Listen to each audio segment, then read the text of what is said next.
Was there a character that you identified with more than the others? Um, each one has a bit of myself in it. Abdabs is the cattiness, because I can be when I want to be incredibly catty, but it's a defense mechanism. Viscera is my grumpiness, because I can be phenomenally grumpy. Bloody Mary is my common sense sort of thing, and Malevolent is my childish sort of, wonder at the world sort of thing. So each one of those four characters represents something of myself.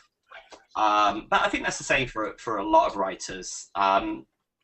Samantha, what happens to Samantha in the final episode was a lot of fun. That's it. The succubi are and the incubi are, I was never really bullied at school, but I know I was too weird to be bullied. And I had an older brother who knocked 7 shades of crap out of me. And they were scared. You were so weird. They were scared to bully you. Well, it helps when I have a brother 3 years above me in school who would beat them up if they even touched me. But I didn't go to school. I had problems with school in my final few years, which is another story. But so yeah, the succubi are the bullies that I never had. Okay. And because I know if you look at the Bloody Mary show as like an American high school movie, the incubi are the jocks and the succubi are the mean girls. Yes, they're the kind of posh crowd, and then you have everybody else. Absolutely. They're the alphas, and so our people are the weird ones at the back of the class, sort of thing. And I always was a weird kid at the back of the class, and you know what? There's a lot of us out there. So the show's written for the weird people. Well, I will tell you that I've found as I've gotten older, we were all the weird kids in the back of the class. I know. Why does that have to happen when we're older, though, when things are falling off? Kyle's grinning. He's in his 20s. It'll happen to you, Kyle. I know. I'm almost out of my 20s. I know. Not with that hair.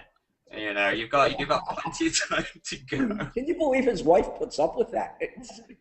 He's married. Prefers it. Oh, well, there's a dream out the window. Damn. Malone, he looks like Dave Grohl. Yeah, he does look like Dave Grohl from the Foo Fighters. Now you say that, yeah, go on. I get that. He's I get Dave Grohl. I get Steve Buscemi. Now, isn't he? He's no spring chicken. Yeah. No, he's not. Okay. Yeah. But the characters are wonderful. But the stories are really important. You didn't just throw this together. I mean, you can have great characters, but without the stories, it just hangs there. And yeah, I've always been interested in serial drama. Soap opera? I'm sorry? Soap opera type? So, you know what? There is no shame in saying that you love soap operas. I don't watch enough, but when I was going for an agent, I was honest and I just said, look, the dream job I would love to do is write for Coronation Street, which is a big English, it's the top gig in British television. And they kind of admired my honesty. And so when I went to do my master's in screenwriting, everyone else was working on feature. And it's like, well, you know what, I'd written features in the past. What I wanted to learn about was how continuing narratives and plot strands and stuff like that. So every single character in series 1 gets a subplot, and I'm continuing that into series 2. We're introducing new characters. Each of the stories and each of the episodes in series 1 of Bloody Mary has a self-contained story. For example, it may be Malevolence, sort of, Mother comes in one episode, or, whatever happens in another episode.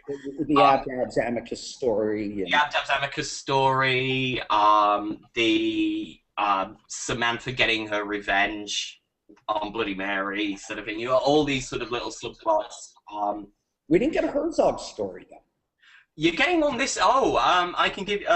One thing I can announce is that Herzog has a sister Okay. called Murnau, as in F.W. Murnau. You know, the creator of Nosferatu, the director of the original Nosferatu.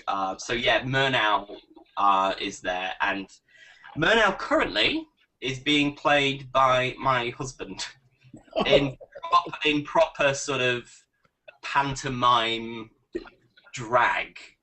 He's going to be sort of, you know, Murnau is comedic, and it is sort of, you know, so Herzog does have his subplot in this one. Is she a Ralph?